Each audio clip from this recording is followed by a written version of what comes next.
This is my first time watching the Gran Turismo 7 State of Play, a deep dive on it. It came out couple days ago, but I've been pretty busy, so I haven't been able to check out it fully. I have seen some screenshots of it. The game looks really like crisp and sharp, which is what we should expect out of a Gran Turismo title. But I'm waiting to see like how different it is from Gran Turismo Sport. We haven't had a proper Gran Turismo line like numbered entry since GT6, which was like 2013, and I played the heck out of that one. I love that game, but it has been some time. Like Gran Turismo Sport kind of left me disappointed and a bunch of other people disappointed because it didn't have as many features as like a normal mainline Gran Turismo game had. So hopefully this 7 moniker for the new one is justified, and so they'll have like everything back.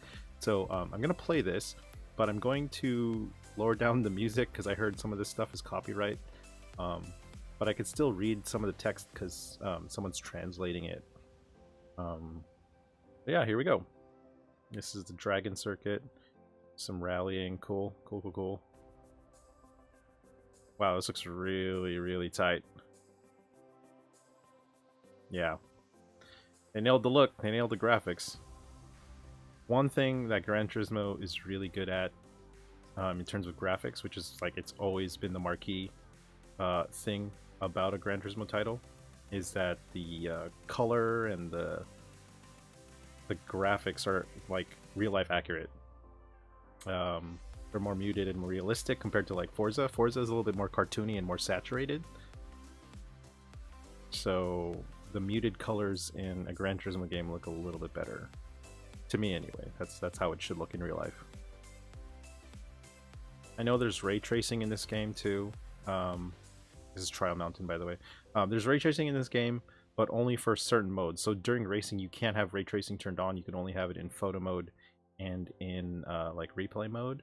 This is GT racing anyway. I don't know if they're. I'm not too sure. Like I'm bad at the GT3 and GT4 cars. I'm really bad at it, but I know these are GT cars. GT class cars. This looks really good. It looks like a race feed. Oh yeah, that was another thing that Gran Turismo is really good at. Oh, here, wait, hold on. Manufacturer list. Let me go back real quick, sorry. Okay, manufacturer. So, US, we got Ford, Chevy, Dodge Infinity, Tesla, Chaparral, DMC, cool, Giretti, CHC, and Eckert's. I mean, those are the guys you want. Where's Chrysler? Japan, we got Toyota, Nissan, Honda, Mazda, Subaru, Mitsubishi, Suzuki, Daihatsu, Lexus, Gran Turismo, Super Formula, I know that's a rotary engine symbol, so I'm not too sure what company that is. Powerhouse Amuse and BBS, which is weird. It's wheels. I don't know how you're gonna race wheels, but you know. Was Korea back there? Sorry, I didn't see that. Oh, Korea's down there. Okay, Korea is, and it's only Hyundai, which is cool. That's kind of weird. They don't have. They're missing Genesis and Kia, which I mean, that's okay. Germany is VW, AMG, Mercedes, kind of same thing. BMW, Audi, Mini, Porsche, Roof.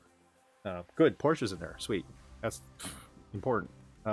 There's, and then for the UK we have Jag, Aston Martin, McLaren, BAC, Radical, Lewis Hamilton. There's no Lotus and no Bentley.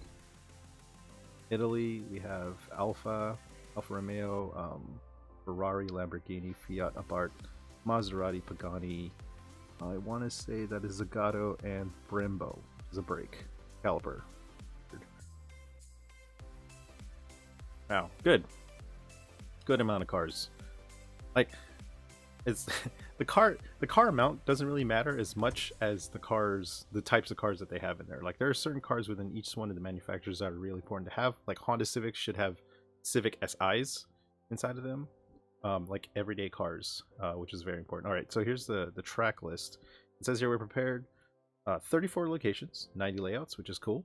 If you don't get what layouts means, is that there are 34 locations around the world, and within like one said track, there are multiple layouts inside of it. So like for instance, in IndyCar, or I'm sorry, for the Super Speed Ring for NASCAR, there's like a huge oval, right? So that's the outside. But in the inside, they call it the infield. That is, there's another track within that. So It counts as 2 layouts for the one location. But for here, for European tracks, we got Brands Hatch, Goodwood, Scari, what's it? Autodrome Monza, the Forest, Nürburgring. I hope they have the Nürburgring GT track as well as the larger Nürburgring. Red Bull Racing, or Red Bull Ring, I mean, Dragon Tail and Sardinia. I don't see Spa in Belgium. I hope that's downloadable later on. In Japan, we got Autopolis, Suzuka, Broadbean, I'm not too sure what that one is, Fuji, Tokyo, Expressway, Scuba, High Speed Ring, and Mount Panorama. Cool. In North America, we got Blue Moon Bay Speedway, Laguna Seca, Isle Mountain, Willow Springs, Northern Isle, Daytona. Okay, alright. I don't see Lime Rock, I don't see rally stages like when they raced in Grand Canyon and Yosemite. They used to be in there, but that's fine. World map, alright. It's very Gran Turismo, very kitsch. You're gonna have a cursor moving around in there. Okay, go back that. Alright, so we got a Prius C is what it's called here in America, but we only have 20,000 credits starting. Is typical Gran Turismo. You're poor, and you have to get your licenses up and to enter into races, and then win races to accumulate cash. So that is the gameplay loop for Gran Turismo. Sunday Cup. Yeah. What does that mean? Collect 3 cars. What does that mean? European Classic Compacts collect 3 cars. Fiat 500, Mini Cooper, Volkswagen. It's the VW Bug. So what happens when you collect 3? I hope you get a cash, like a purse or something like that. Because the one hard thing about grinding in Gran Turismo is earning money. Like, it's not like in Forza where like I've played previous titles and they just give me and they reward me for playing previous titles, so they give me like a buttload of money to start off a new game.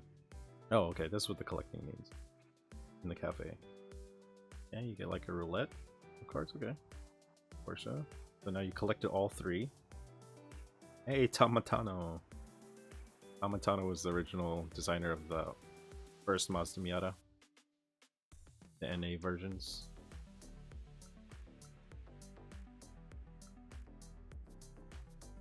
Cool, I missed that.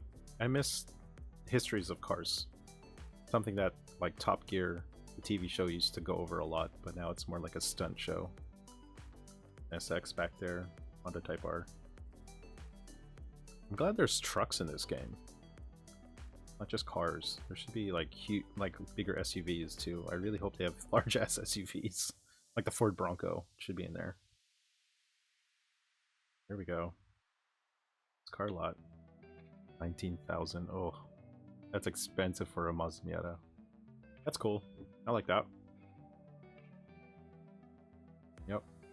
All the 90s and early 2000s JDM cars are crazy expensive right now. Like, I want to import a GTR. Like, they used to be around 30,000 to get one before like importing it over here into the United States, and now they're insanely like they're like triple the price now. Wow, okay. This is like the collectible and supercar wing of the game.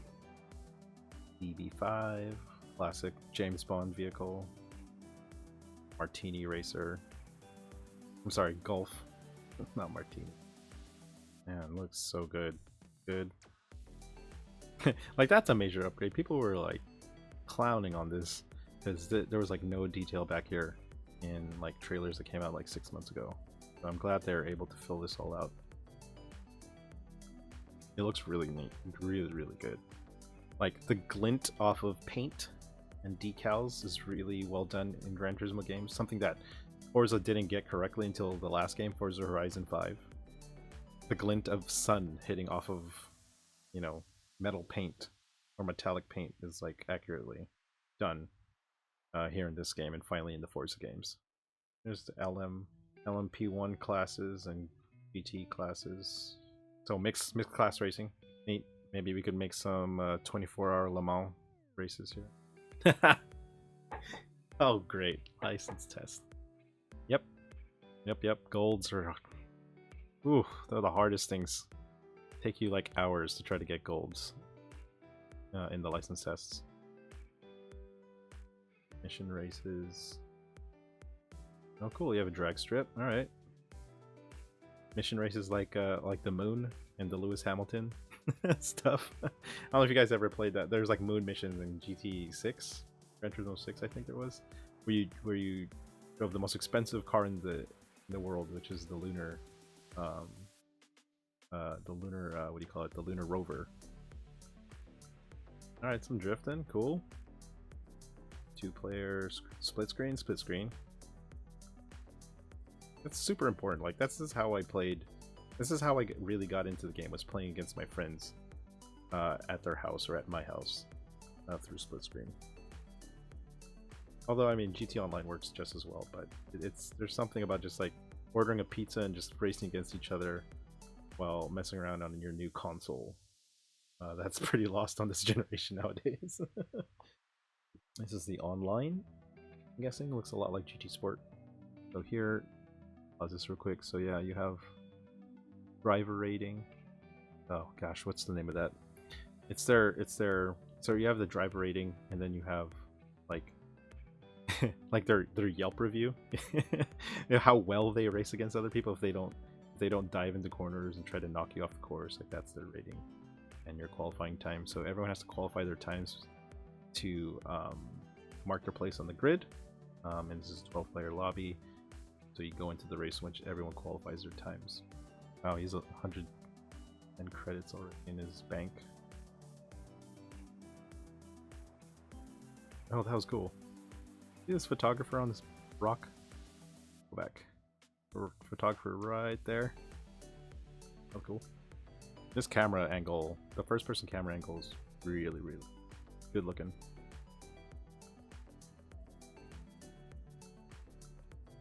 R34. It looks really good. Look at that. Look at the material. It looks like how it should look.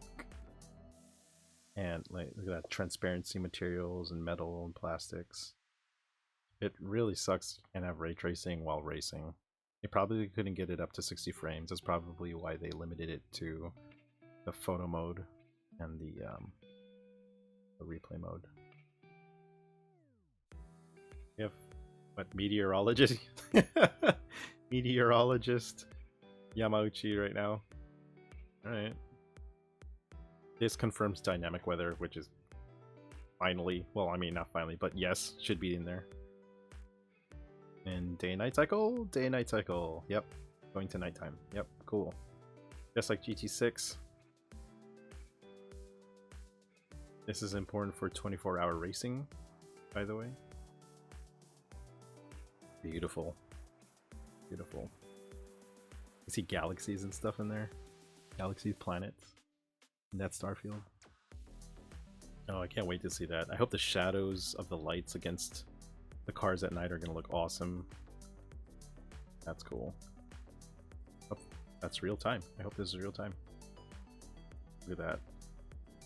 Oh, and then it rains. Ooh, yes. There's some puddles forming over here.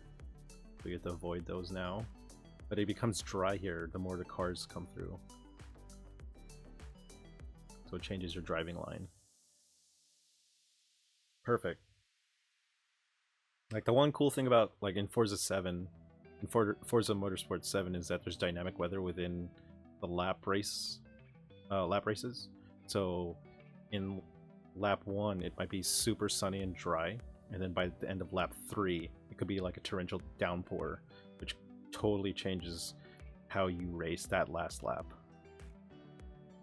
So conditions are good. Having weather conditions are another thing to worry about, not just like managing your tires, fuel, and your slipstream. Like, I'm glad this stuff is back. It's like GT Sport not having some of this stuff. I'm just like, man, it's super disappointing. Like, I'm glad that dynamic weather is finally in this game, because Forza has been doing it for God knows how long. Well, I mean, since 7, but we've had it for a while.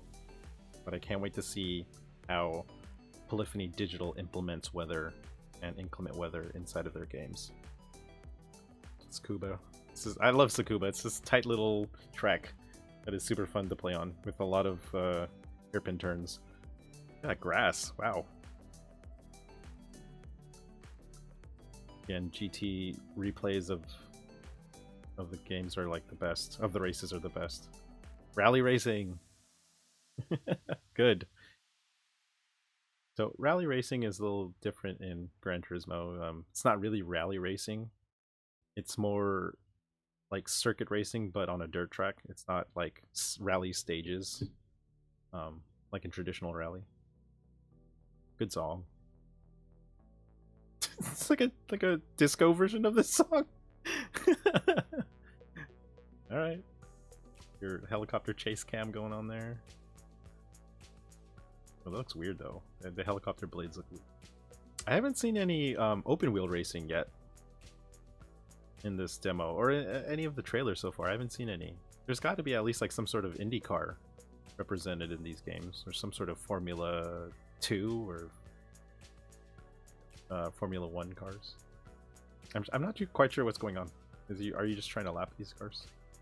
Like a Project Gotham Racing?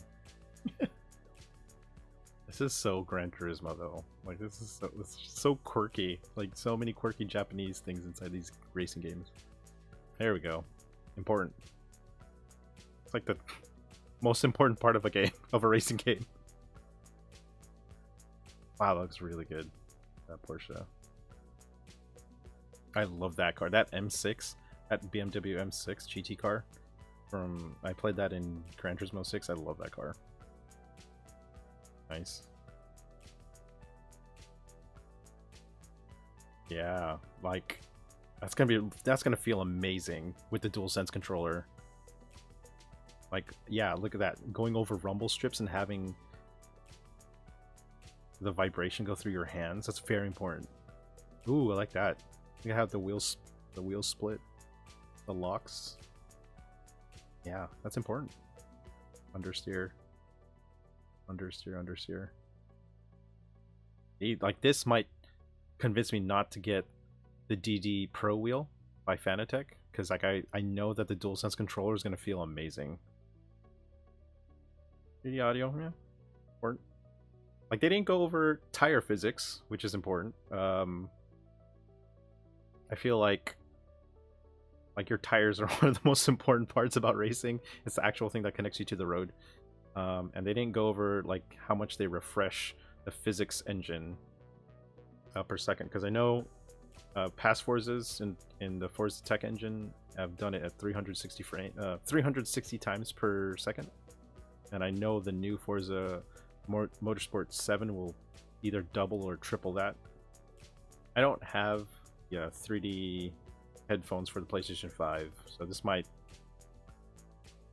this might be lost on me, but if you have a good like audio setup, like a 7.1 surround sound setup, and those 3D audio headphones, this probably will be worth it. Although, yeah, the one thing about audio in Gran Turismo, if you listen to that, like listen to that guy pass by. Like, the thing about audio in Gran Turismo games, they sound gutless. Like, a lot of the engines just don't, they don't do it for me. They all sound like electric razors. Forza engine sounds and exhaust sounds sound amazing, whereas here it's a little bit more muted, which I guess technically is more realistic, but in terms of gameplay it doesn't help me too much. I'd rather have the raw fury of the engine in my head. Some blow off, I heard. I feel like I can't hear the whining of this turbo, the super. Yeah, another important part about sim racing is tuning.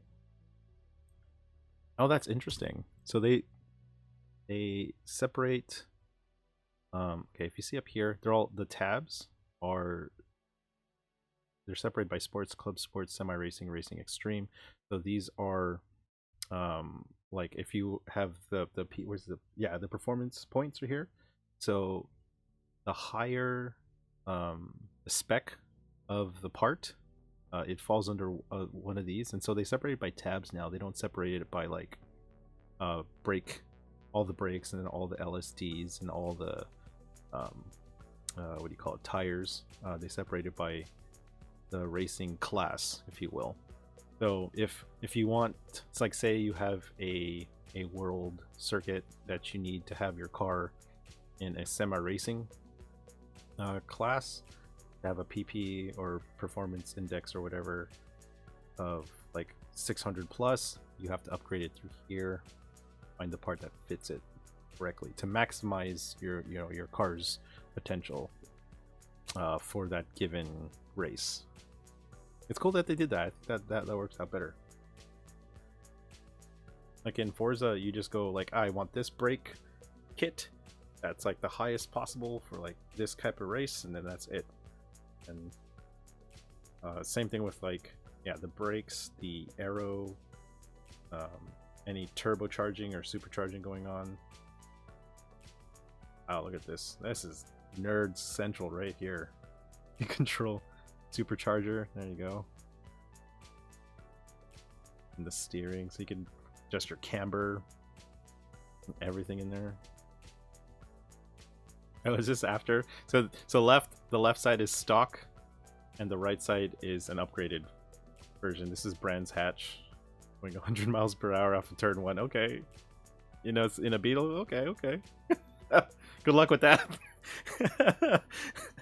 That's scary. I want to do that, but yeah. Yeah, upgrading your vehicles are very important in some games. They're part of the fun of learning about cars too. Damn, this game looks good. It looks freaking great. There's some Brembo brakes, BBS wheels, some aero. Wow. That's a lot of colors. Well, I hope there's specific aero for specific cars, because you can't make them all for different cars. Get my hard dog racing roll cage in there. Wide body kit. Oh, look at that. Cute. So Japanese. Nice. Are we gonna have engine swaps in this thing? I don't know. We need engine swaps. They'd be more interesting. Oh, that's cool. Good. Very, very good. Like, it blows my mind that Gran Turismo didn't have a car customization mode until GT Sport, which was 2017. While Forza has had it since day one, which is from 2002. So there's like no excuse. Or I'm sorry, not 2002, 2005. So there's no excuse why you shouldn't have that kind of level of detailing and customization for your cars. And maintenance, of course, you always have to do maintenance. That's another part about owning a car. This is gonna be fun. These cars, what a nerd. He's standing in front of the green screen, he still tries to take a photo of his car. Oh, great. Look at that. Oh, how's that not real life? Look at that. God. Oh, it's Forza Horizon 5. Oh my god. It looks so... Oh, Japan.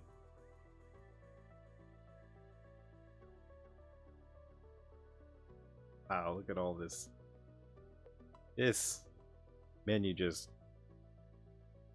trumps on top of the Forza photography suite. You could do so much with that.